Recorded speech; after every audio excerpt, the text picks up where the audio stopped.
Hello friends, welcome to IT study. आज की video में हम कवर करेंगे जनवरी 2021 के थर्ड वीक की करंट अफेयर्स। इस वीडियो में हम लोग 40 से 45 क्वेश्चंस कवर करेंगे 15 से लेकर 21 जनवरी के बीच की, और ये सारे क्वेश्चन काफ़ी महत्वपूर्ण होंगे।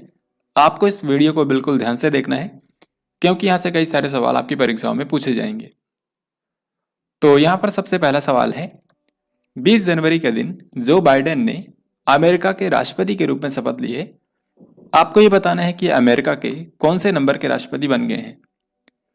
तो इसका सही उत्तर होगा ऑप्शन सी, यानी कि 46। इससे पहले 45वें राष्ट्रपति थे डोनाल्ड ट्रंप, और अभी 46वें राष्ट्रपति बन गए हैं जो बाइडेन।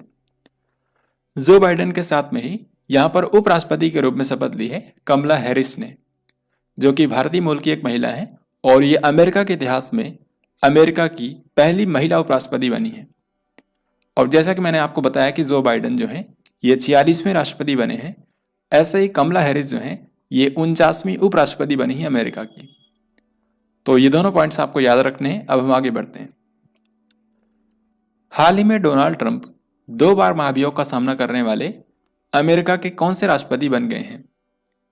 तो इसका जो सही आंसर होगा ये है ऑप्शन नंबर ए, यानी कि ये पहले राष्ट्रपति हैं जिन्होंने 2 बार महाभियोग का सामना किया।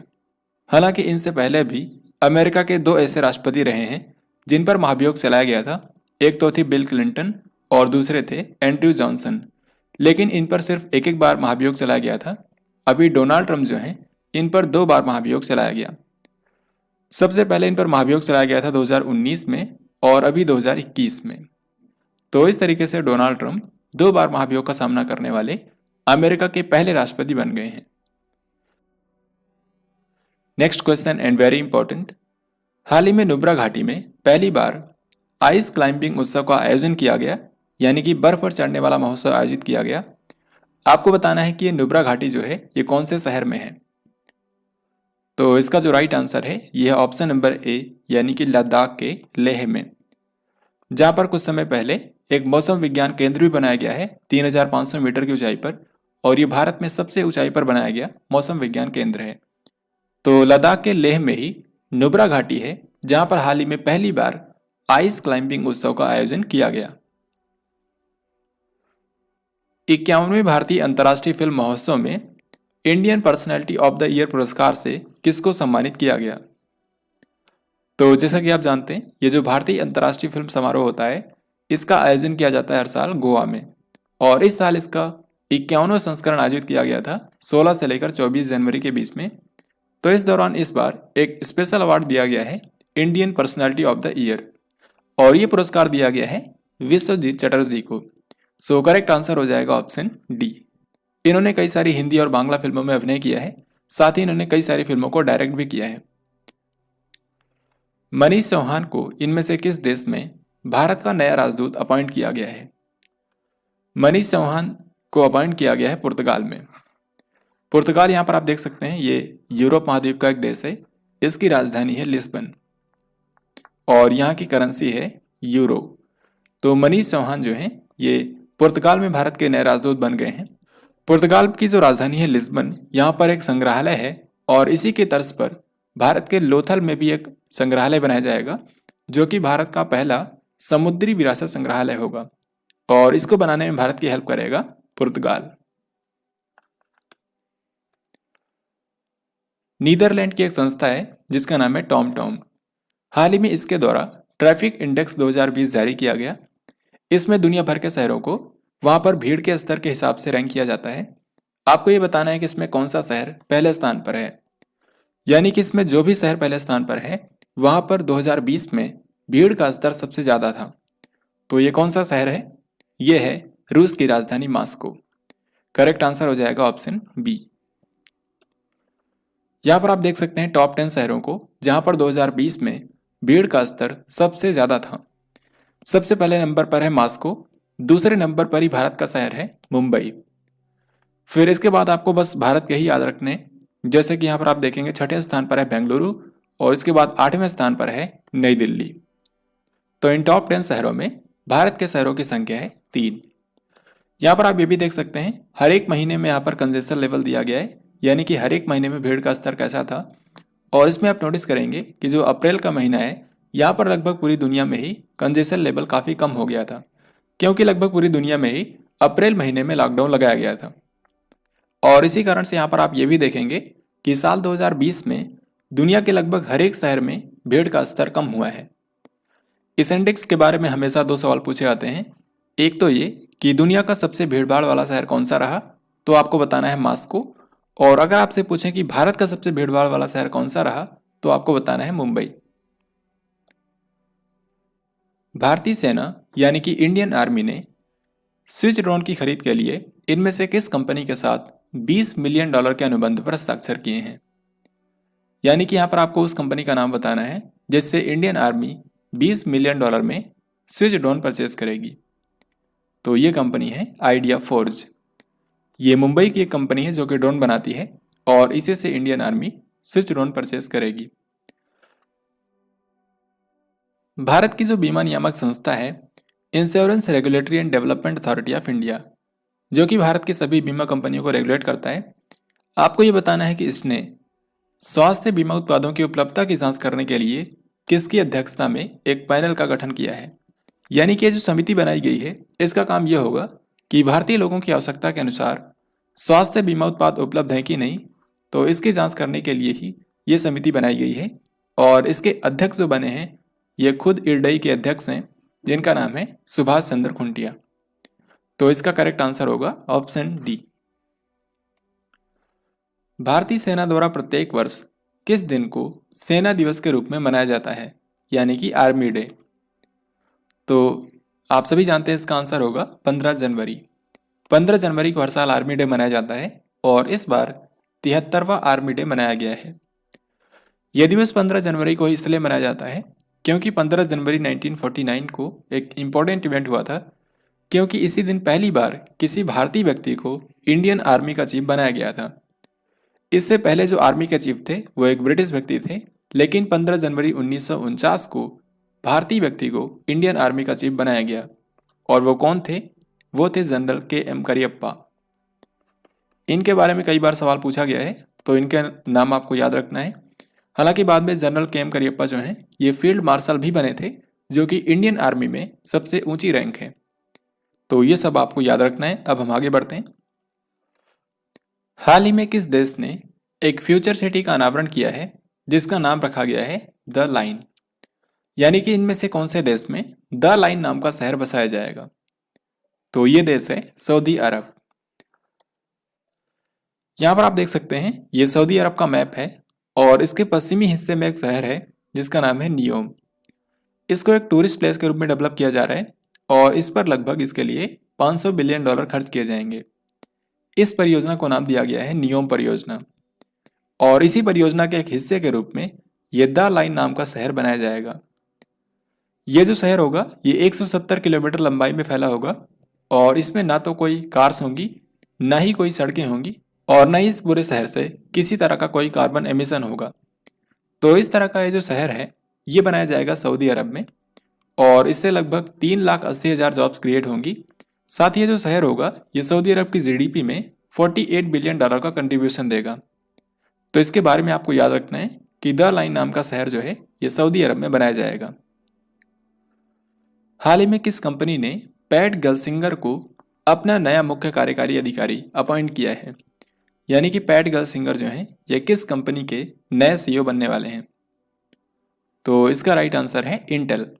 इंटेल जो कि अमेरिका की कंपनी है, ये माइक्रो प्रोसेसर बनाती है और आज के समय दुनिया की ज़्यादातर कंप्यूटर कंपनीज इंटेल का ही चिप इस्तेमाल करती हैं। तो अभी के समय इंटेल के जो CEO हैं इनका नाम है बॉब स्वान, लेकिन फरवरी महीने में रिटायर हो जाएंगे। इसके बाद बनेंगे पैट गल्सिंगर। हाल ही में किस कीट की एक नई प्रजाति का नाम पश्चिमी घाट में एक पारिस्थितिक हॉटस्पॉट के नाम पर रखा गया है जिसका नाम है सेरुअनी? तो भारत के वेस्टर्न घाट्स में एक इकोलॉजिकल हॉटस्पॉट है सेरुअनी और इसी के नाम पर हाल ही में एक कीट की नई प्रजाति का नाम रखा गया है, यह है फ्रूट फ्लाई। फ्रूट फ्लाई की हाल ही में एक नई प्रजाति खोजी गई है और उसका नाम रखा गया है यूफ्रंटा सेरुअनी। तो ये पश्चिमी घाट में एक हॉटस्पॉट है जिसका नाम है सेरुअनी, इसी के नाम पर इसका नाम रखा गया है। ये जो प्रजाति है इसको खोजा गया है तमिलनाडु के कोयम्बटूर में। फिच रेटिंग्स, जो कि अमेरिका की एक क्रेडिट रेटिंग एजेंसी है, इसके अनुसार अगले वित्त वर्ष 2021-22 में भारत की इकोनॉमिक ग्रोथ कितने % होगी। तो अगले वित्त वर्ष में यानी कि जो 1 अप्रैल 2021 को शुरू होगा, वित्तीय वर्ष 2021-22, इसमें भारत की जीडीपी वृद्धि दर होगी 11%। सो करेक्ट आंसर हो जाएगा ऑप्शन डी। और इसी तरीके से आपको याद रखना है जो अभी वित्तीय वर्ष चल रहा है 2020-21, इसमें इकोनॉमिक ग्रोथ होगी -9.4% अकॉर्डिंग टू फिच रेटिंग्स। हालांकि एनएसओ ने बोला है -7.7%। हुरुन ग्लोबल 500 सूची के अनुसार दुनिया की सबसे मूल्यवान कंपनी कौन सी है। ये जो हुरुन ग्लोबल 500 लिस्ट जारी होती है, इसमें दुनिया की 500 सबसे मूल्यवान कंपनियों को रैंक किया जाता है और ये सिर्फ प्राइवेट कंपनियां होती हैं, यानी कि इसमें जैसे भारत की एनटीपीसी है, ओएनजीसी, इन सबको शामिल नहीं किया गया है। तो आपको बताना है कि ये जो 500 कंपनियों की लिस्ट जारी हुई है, इसमें दुनिया की सबसे मूल्यवान कंपनी कौन सी है। यहां पर आप इस लिस्ट को देख सकते हैं। दुनिया की जो 500 सबसे मोस्ट वैल्यूएबल कंपनी है, उनमें नंबर 1 पर है एप्पल, जिसकी मार्केट वैल्यू है $2.1 ट्रिलियन। इसके बाद माइक्रोसॉफ्ट है $1.64 ट्रिलियन। देन इसके बाद है अमेजन, फिर इसके बाद है गूगल की पेरेंट कंपनी अल्फाबेट, और उसके बाद है फेसबुक। तो ये है दुनिया की 5 सबसे मूल्यवान कंपनियां। इसी तरीके से जब आप और आगे जाएंगे तो 54वें नंबर पर आपको भारत की पहली कंपनी मिलेगी, रिलायंस इंडस्ट्रीज। और यहाँ पर आप एक चीज देख सकते हैं कि ये जो 500 कंपनियों की लिस्ट जारी हुई है, इसमें से 242 कंपनियां सिर्फ अमेरिका की हैं। ऐसे ही आप देख सकते हैं भारत की इसमें 11 कंपनियां शामिल हैं। इस हिसाब से भारत की रैंक है 10th। तो यहां पर क्वेश्चन में पूछा गया था कि दुनिया की सबसे मूल्यवान कंपनी कौन सी है, एप्पल। ऐसे ही आपको बताना है कि भारत की सबसे मूल्यवान कंपनी है रिलायंस इंडस्ट्रीज। सोमनाथ मंदिर ट्रस्ट का नया अध्यक्ष किसको अपॉइंट किया गया है। तो जैसा कि आप इसके नाम से ही समझ सकते हैं, ये जो सोमनाथ मंदिर ट्रस्ट है, ये गुजरात के अंदर गिर सोमनाथ जिले में जो सोमनाथ मंदिर है उसके प्रबंधन का काम करता है। तो अभी इस ट्रस्ट के नए अध्यक्ष बने हैं प्रधानमंत्री नरेंद्र मोदी। नरेंद्र मोदी से पहले इस ट्रस्ट के अध्यक्ष थे केशुभाई पटेल, जो कि आप जानते हैं गुजरात के पूर्व मुख्यमंत्री रहे हैं, और साल 2020 में इनका निधन हो गया। तो केशुभाई पटेल जो हैं, ये लगभग 16 सालों तक इस ट्रस्ट के अध्यक्ष रहे हैं, साल 2004 से लेकर जब इनकी डेथ हुई 2020 तक। लेकिन इनके डेथ के बाद ये पद खाली हो गया था, जो कि अब दिया गया है प्रधानमंत्री नरेंद्र मोदी को। यहाँ पर आपको एक चीज़ और याद रखना है कि केशुभाई पटेल को पद्म भूषण से सम्मानित किया गया है, जो कि भारत का तीसरा सर्वोच्च नागरिक सम्मान है। तो इसके बारे में भी आपको याद रखना है। अब हम आगे बढ़ते हैं। 15 जनवरी 2021 को प्रधानमंत्री कौशल विकास योजना के किस चरण की शुरुआत की गई। जो प्रधानमंत्री कौशल विकास योजना है, इसके तहत युवाओं के कौशल में वृद्धि करने के लिए उनको स्किल ट्रेनिंग दी जाती है। तो अभी अभी इसका तीसरा चरण शुरू हुआ है। सो करेक्ट आंसर हो जाएगा ऑप्शन नंबर बी, PMKVY 3.0। और ये जो तीसरा चरण शुरू किया गया है, इसको देश के सभी राज्यों के 600 जिलों में शुरू किया गया है। और इसके तहत यानी कि जो तीसरा चरण शुरू किया गया है, इसमें लगभग 8 लाख युवाओं को ट्रेनिंग दी जाएगी। ये क्वेश्चन काफी महत्वपूर्ण है। यहाँ पर आपको ये बताना है कि भारत सरकार ने इनमें से किसकी जयंती को पराक्रम दिवस के रूप में मनाने की घोषणा की है। तो इसका करेक्ट आंसर है ऑप्शन ए, यानी कि सुभाष चंद्र बोस। तो सुभाष चंद्र बोस जी की जयंती को अब से हर साल पराक्रम दिवस के रूप में मनाया जाएगा। और सुभाष चंद्र बोस जी का जन्मदिन होता है 23 जनवरी को। तो इस साल 23 जनवरी के दिन पहली बार पराक्रम दिवस मनाया गया, और अब से हर साल ये दिवस 23 जनवरी को मनाया जाएगा। और आपको ये भी याद रखना है कि इस साल सुभाष चंद्र बोस जी की 125वीं जयंती मनाई गई। इनमें से कौन सा देश जून 2021 में होने वाली G7 समिट की मेजबानी करेगा। तो इस साल जो G7 शिखर सम्मेलन होगा, इसको होस्ट करेगा ब्रिटेन। करेक्ट आंसर हो जाएगा ब्रिटेन। यहाँ पर आप देख सकते हैं G7 में टोटल 7 देश हैं, अमेरिका, कनाडा, इसके बाद ये है जापान, और यहाँ पर यूरोप के 4 देश हैं, ब्रिटेन, फ्रांस, जर्मनी और इटली। तो इन देशों की इस साल मीटिंग होगी, जिसको होस्ट करेगा ब्रिटेन। और इसमें शामिल होने के लिए भारत के प्रधानमंत्री नरेंद्र मोदी जी को भी इनवाइट किया गया है। हालांकि भारत G7 का मेंबर नहीं है, फिर भी भारत के प्रधानमंत्री नरेंद्र मोदी जी को जो ब्रिटेन के प्रधानमंत्री बोरिस जॉनसन, उन्होंने गेस्ट के रूप में शामिल होने के लिए इनवाइट किया है। DRDO द्वारा विकसित मोटर बाइक एम्बुलेंस का नाम क्या है, जिसको हाल ही में CRPF को सौंप दिया गया है? यहां पर आप देख सकते हैं, ये जो मोटर बाइक एम्बुलेंस बनाई गई है, इसको नाम दिया गया है रक्षिता, और अभी अभी DRDO ने इसको CRPF को सौंप दिया है। तो ये जो बाइक एम्बुलेंस है, इसका इस्तेमाल इमरजेंसी के दौरान किया जाएगा। तो इस क्वेश्चन में यही पूछा गया है कि इस मोटर बाइक एम्बुलेंस का नाम क्या है। इसका नाम है रक्षिता। हाल ही में स्टार्टअप इंडिया अंतर्राष्ट्रीय सम्मेलन का आयोजन किया गया, जिसका नाम रखा गया था प्रारंभ। तो प्रारंभ नाम से ये जो स्टार्टअप इंडिया अंतर्राष्ट्रीय सम्मेलन हुआ है, इसका आयोजन किसके द्वारा किया गया?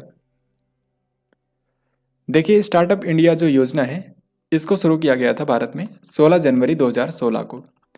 तो इस साल इसकी 5वीं वर्षगांठ थी और इसी अवसर पर यह सम्मेलन आयोजित किया गया। तो इसको आयोजित किया है DPIIT ने, यानी कि department for promotion of industries and internal trade, जो कि भारत के वाणिज्य और उद्योग मंत्रालय के अंतर्गत आता है, और इसके समय मंत्री हैं पीयूष गोयल। तो पीयूष गोयल ने ही इस सम्मेलन का उद्घाटन किया था। भारत का पहला श्रमिक आंदोलन संग्रहालय यानी कि लेबर मूवमेंट म्यूजियम किस राज्य में स्थापित किया जाएगा? केरल, पंजाब, हरियाणा या फिर महाराष्ट्र? तो इसका जो राइट आंसर है, यह है केरल। केरल के अल्लपुझा में ये श्रमिक आंदोलन संग्रहालय बनाया जाएगा, और जैसा कि आप इसके नाम से ही समझ सकते हैं, इसमें न केवल केरल बल्कि दुनिया भर में जो आज तक श्रमिक आंदोलन हुए हैं, उनके डॉक्यूमेंट्स यहाँ पर रखे जाएंगे। तो भारत का पहला श्रमिक आंदोलन संग्रहालय बनाया जाएगा केरल में। इनमें से किस राज्य में वन स्कूल वन IAS योजना शुरू की गई है? तो इसका भी राइट आंसर है केरल, क्योंकि केरल के जो राज्यपाल हैं आरिफ मोहम्मद खान, इन्होंने हाल ही में वन स्कूल वन IAS योजना की शुरुआत की है।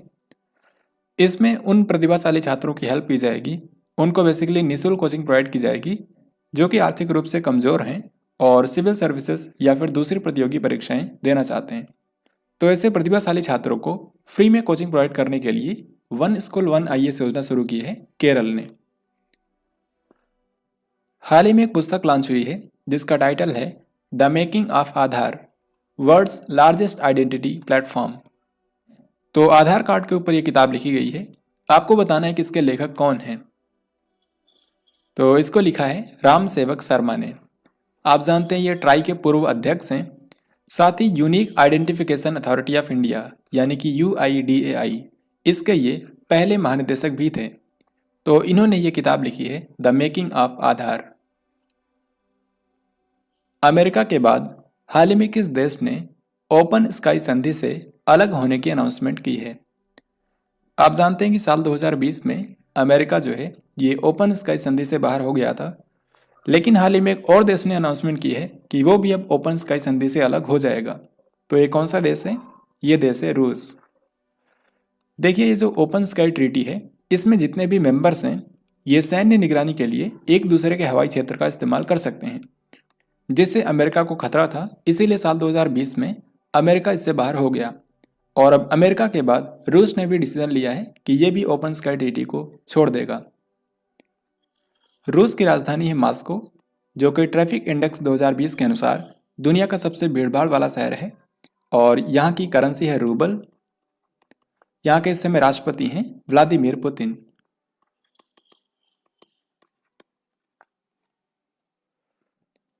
केंद्रीय मंत्रिमंडल ने भारतीय वायुसेना के लिए यानी कि इंडियन एयरफोर्स के लिए कितने स्वदेशी तेजस विमान की खरीद को मंजूरी दी है? यानी कि इंडियन एयरफोर्स के लिए कितने तेजस विमान खरीदे जाएंगे? तो इनकी टोटल संख्या है 83। और अच्छी बात यह है कि इनको भारत में ही बनाया गया है। यहाँ पर आप देखिए, इनको स्वदेशी तरीके से बनाया गया है। इनको बनाया है HAL ने, यानी कि हिंदुस्तान एरोनॉटिक्स लिमिटेड, जो कि है बेंगलुरु में। बेंगलुरु के अंदर इसका हेडक्वार्टर है। तो जैसा कि मैंने आपको बताया कि इंडियन एयरफोर्स के लिए टोटल 83 तेजस एयरक्राफ्ट खरीदे जाएंगे, इनमें से 73 तो होंगे फाइटर एयरक्राफ्ट और 10 होंगे ट्रेनर एयरक्राफ्ट, और इन सब पर टोटल खर्च होंगे 45,696 करोड़ रुपए।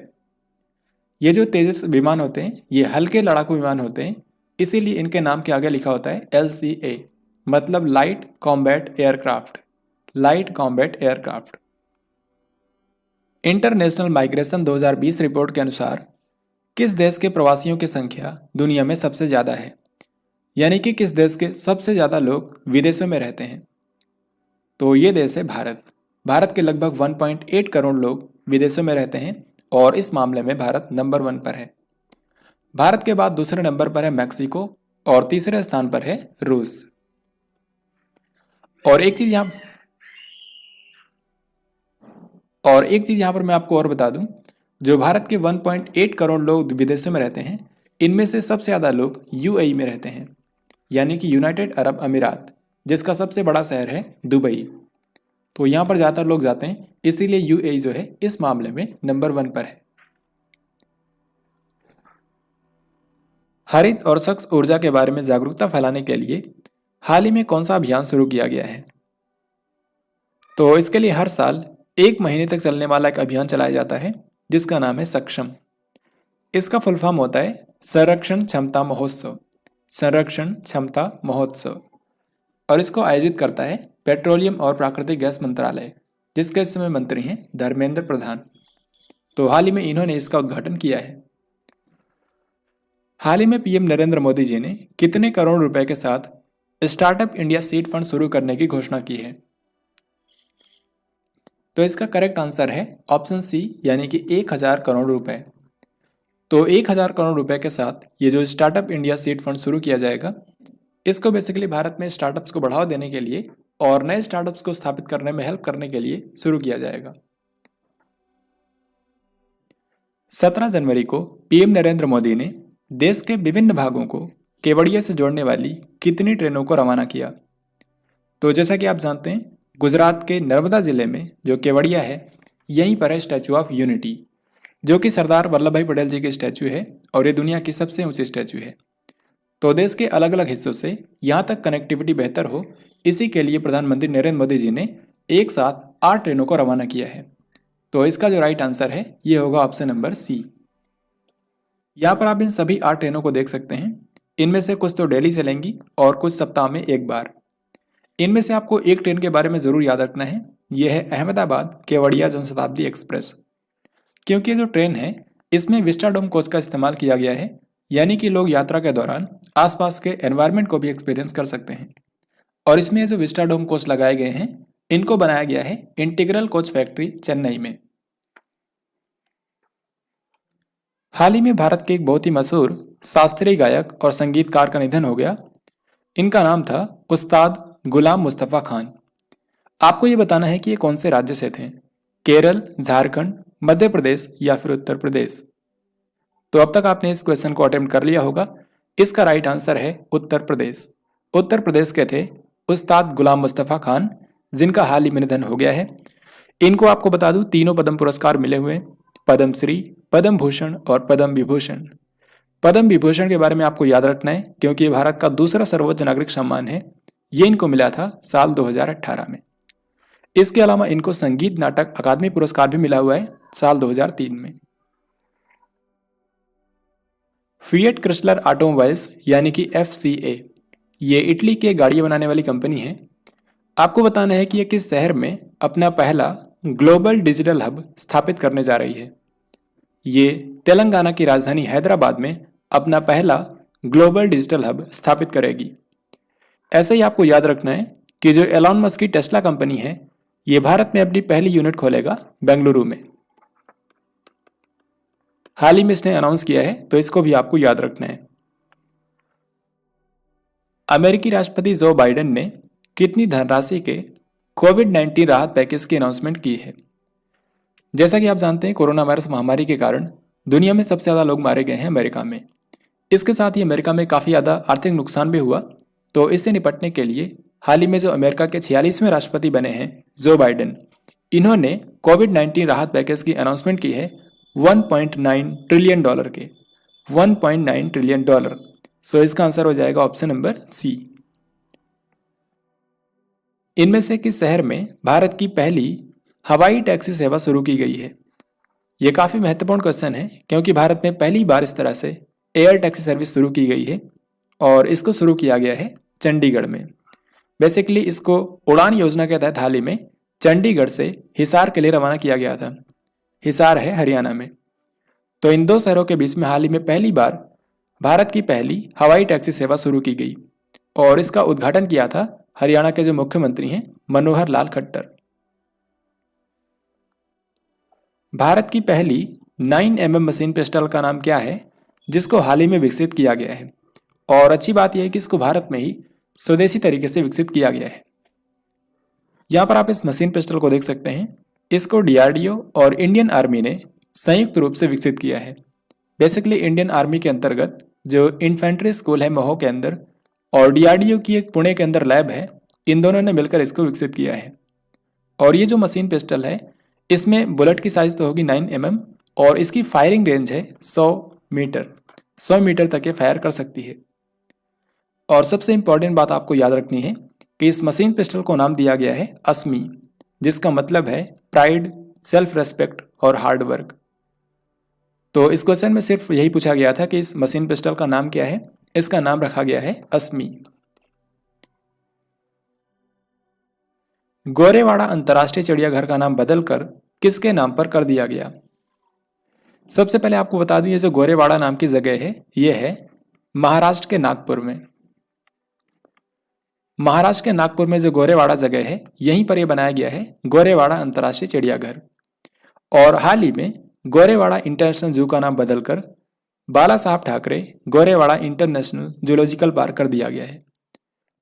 तो आप समझ गए होंगे इसका नाम रखा गया है बाला साहब ठाकरे के नाम पर। सो इस क्वेश्चन का राइट आंसर हो जाएगा ऑप्शन नंबर डी। बाला साहब ठाकरे जो हैं ये उद्धव ठाकरे के पिताजी हैं जिन्होंने शिवसेना की स्थापना की थी। शिवसेना वही पार्टी है जो आज के समय महाराष्ट्र की रूलिंग पार्टी है। तो गोरेवाड़ा अंतर्राष्ट्रीय चिड़ियाघर का नाम बदलकर बाला साहब ठाकरे गोरेवाड़ा अंतर्राष्ट्रीय जूलॉजिकल पार्क कर दिया गया है। Next question and very important, यहां पर आपको बताना है कि भारत सरकार का जो आयुष मंत्रालय है इसका अतिरिक्त प्रभार किसको दिया गया है? बेसिकली भारत के जो आयुष मंत्री हैं श्रीपद यसो नायक अभी तक जो थे इनके स्वास्थ्य हाल ही में ठीक नहीं है, तो इसके चलते किरेन रिजिजू को इसका प्रभार दिया गया है। भारत के जो खेल और युवा मामलों के मंत्री हैं किरेन रिजिजू, इनको कुछ समय के लिए आयुष मंत्रालय का भी प्रभार दिया गया है। पद्म पुरस्कार विजेता डॉक्टर वी शांता की हाल ही में डेथ हो गई। आपको यह बताना है कि ये प्रसिद्ध क्या थी। तो डॉक्टर वी शांता जो हैं ये भारत की एक ऑन्कोलॉजिस्ट थी। सो राइट आंसर होगा option number B. Oncology basically चिकित्सा की एक फील्ड है, यानी कि मेडिसिन की एक फील्ड है जो कि कैंसर बीमारी की रोकथाम और उसके उपचार से संबंधित होती है। तो ये भारत की एक ऑन्कोलॉजिस्ट थी जिनकी हाल ही में डेथ हो गई है। जैसा कि यहाँ पर लिखा है ये पद्म पुरस्कार जीत चुकी हैं। तो यहाँ पर आप देख सकते हैं इन्होंने तीनों पद्म पुरस्कार जीते हैं, पद्म श्री, पद्म भूषण और पद्म विभूषण। भारत का दूसरा सर्वोच्च नागरिक सम्मान पद्म विभूषण इनको दिया गया था साल 2016 में, ये आपको याद रखना है। साथ ही इनको रमन मैग्सेसे पुरस्कार भी मिल चुका है 2005 में। इसके बाद यहाँ पर अगला सवाल मिलिट्री एक्सरसाइज से है जो कि इस साल की पहली एक्सरसाइज है जो कि भारत ने किसी दूसरे देश के साथ में की है। तो आपको बताना है कि भारत और किस देश के बीच हाल ही में एक्सरसाइज डेजर्ट नाइट 21 का आयोजन किया गया। डेजर्ट नाइट 21 जो है ये पहली बार इसका आयोजन किया गया है भारत और फ्रांस की एयरफोर्स के बीच। भारत और फ्रांस, यानी कि इसका राइट आंसर होगा ऑप्शन ए। और दूसरा इंपॉर्टेंट सवाल आपसे पूछा जाएगा कि इसका आयोजन कहां पर किया गया। तो याद रखिए इसका आयोजन किया गया है राजस्थान के जोधपुर में। और इसी एक्सरसाइज के एक हिस्से के रूप में भारत और फ्रांस के राफेल विमान शामिल हुए थे जिसको नाम दिया गया था स्काई रोस। तो इसके बारे में भी आपको याद रखना है। विश्ववीर आहूजा, इनको किस बैंक का एमडी और सीईओ अपॉइंट किया गया है? विश्ववीर आहूजा जो हैं ये इस बैंक के 2010 से ही एमडी और सीईओ हैं। ये बैंक है आरबीएल बैंक जो कि भारत की एक प्राइवेट बैंक है और इसका हेडक्वार्टर है मुंबई में। तो अभी विश्ववीर आहूजा को अगले 3 सालों के लिए फिर से एमडी और सीईओ बना दिया गया है। हाल ही में किस संस्था ने भारत नवाचार सूचकांक यानी कि इंडिया इनोवेशन इंडेक्स इसका दूसरा संस्करण जारी किया है? इंडिया इनोवेशन इंडेक्स जो है ये सबसे पहली बार जारी किया गया था 2019 में, और अभी इसका सेकेंड एडिशन जारी हुआ है इंडिया इनोवेशन इंडेक्स 2020 नाम से, और इसको जारी किया है नीति आयोग ने। यह नीति आयोग द्वारा जारी किया जाता है। यहाँ पर आप देख सकते हैं इंडिया इनोवेशन इंडेक्स 2020 इसको जारी किया है नीति आयोग ने। तो इसमें भारत के सभी राज्यों और केंद्र शासित प्रदेशों को इनोवेशन के आधार पर रैंक किया गया है। इसमें भारत के सभी राज्यों और केंद्र शासित प्रदेशों को टोटल 3 कैटेगरी में बांटा गया है। सबसे पहले है मेजर स्टेट्स, इसमें 17 राज्यों को रखा गया है और इसमें नंबर 1 स्थान हासिल किया है कर्नाटक ने। इसके बाद दूसरे नंबर पर है महाराष्ट्र, और इसी में आप आखिर में देखेंगे तो इसमें आखिर में है बिहार। तो ये तो है मेजर स्टेट्स। इसके बाद दूसरी कैटेगरी है नॉर्थ ईस्ट के जो राज्य हैं और हिल स्टेट्स, यानी कि भारत के जो पहाड़ी राज्य हैं और पूर्वोत्तर राज्य। इनमें टोटल 10 राज्य हैं और इसमें नंबर 1 स्थान हासिल किया है हिमाचल प्रदेश ने। इसके बाद तीसरी कैटेगरी है यूटी एंड सिटी स्टेट्स, क्योंकि इसमें भारत के केंद्र शासित प्रदेशों के साथ साथ गोवा को भी शामिल किया गया है। तो इन सब में नंबर 1 स्थान हासिल किया है दिल्ली ने। तो कम से कम आपको इन तीनों ही कैटेगरी में नंबर 1 जो राज्य हैं इनके नाम आपको याद रखने हैं। मेजर स्टेट्स में है कर्नाटक, इसमें आपको आखिर भी याद रखना है, बिहार इसमें आखिर में है। इसके बाद जो भारत के पहाड़ी राज्य और पूर्वोत्तर राज्य हैं इनमें नंबर 1 स्थान हासिल किया है हिमाचल प्रदेश ने, और यूटीज में नंबर 1 स्थान हासिल किया है दिल्ली ने। 15 जनवरी 2021 को भारतीय मौसम विज्ञान विभाग का कौन सा स्थापना दिवस मनाया गया? भारतीय मौसम विज्ञान विभाग यानी कि जो इंडियन मेट्रोलॉजिकल डिपार्टमेंट है, ये भारत के पृथ्वी विज्ञान मंत्रालय के अधीन काम करता है और इसकी स्थापना हुई थी साल 1875 में, 15 जनवरी 1875 को। तो इस साल आप देख सकते हैं इसका 146वां स्थापना दिवस मनाया गया है और इसका मुख्यालय है नई दिल्ली में। हाल ही में टेस्ला कंपनी ने भारत के किस शहर में अपनी एक पूर्ण स्वामित्व वाली सहायक कंपनी का रजिस्ट्रेशन कराया है? यानी कि सिंपली आपको बताना है कि टेस्ला कंपनी भारत में अपनी पहली यूनिट कौन से शहर में खोलेगा। तो ये शहर है बेंगलुरु। कर्नाटक की राजधानी बेंगलुरु में टेस्ला कंपनी अपनी पहली यूनिट खोलेगी। टेस्ला कंपनी के मालिक हैं एलॉन मस्क। हाल ही में बैडमिंटन टूर्नामेंट थाईलैंड ओपन 2021 का आयोजन किया गया। आपको बताना है कि इसके महिला एकल का खिताब किसने जीता है। तो थाईलैंड ओपन 2021 के महिला एकल का खिताब जीता है कैरोलिना मारिन ने, जो कि स्पेन की एक बैडमिंटन खिलाड़ी हैं। यहाँ पर आप देख सकते हैं कि महिला एकल के विजेता हैं कैरोलिना मारिन, जो कि हैं स्पेन से।